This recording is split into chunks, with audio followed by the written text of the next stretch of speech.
recente la notizia.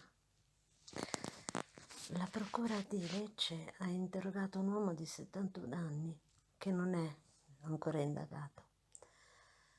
È tenuto con ogni probabilità colui che rapì Mauro Romano, 6 anni, a Racale, Lecce, facendolo sparire per sempre. Il sospetto è un amico di famiglia. Il piccino lo chiamava zio. La svolta nel misteriosissimo caso legato alla sparizione del bimbo che giocava a nascondino è data per certa, sebbene manchi una prova congrua contro lo zio.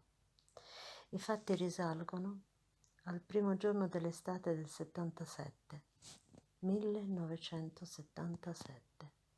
È il 21 giugno a Racale, assolato e silenzioso. Mauro, insieme al fratello maggiore, è ospitato dai nonni materni fin dalla sera prima.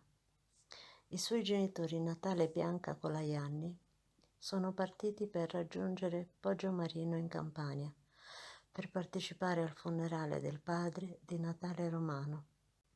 Il bambino gioca con il fratello ed altri bambini nel cortile della casa dei nonni.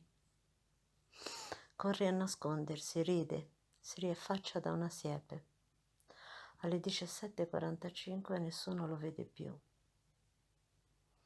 Testimoni riferiscono di averlo visto salire su un'auto bianca. Quando il giorno seguente tornano i genitori di Mauro, il piccolo è sparito da 24 ore. I carabinieri ricevono una dritta. Il piccolo potrebbe essere stato portato in un trullo abbandonato. Vanno subito e trovano un batuffolo di cotone. Forse pensano è servito per narcotizzare il bambino. Le analisi non confermano. Nel frattempo, i genitori testimoni di Geova ricevono 7 telefonate da A.S., un uomo del posto che chiede 30 milioni per restituire il piccino.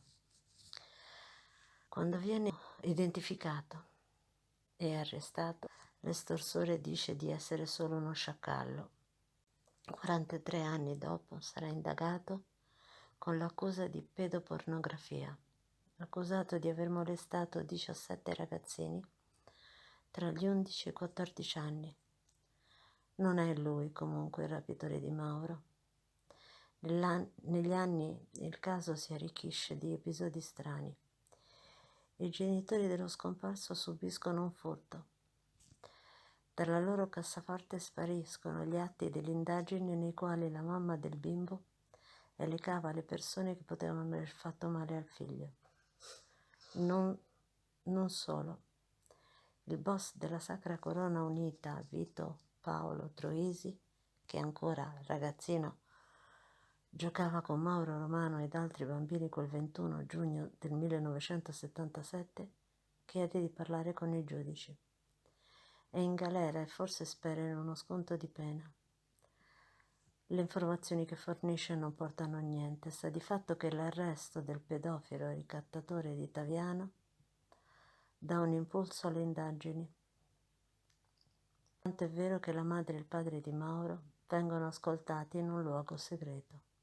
L'interrogatorio del 70enne, ex testimone di Geova, amico di famiglia, proprietario di un'auto bianca, sarebbe stato lui a portare via il piccolo Mauro ed a distruggere la vita di una famiglia intera. La madre ha rivelato: avevo 33 anni quando successe il fatto. Sono morta quel giorno.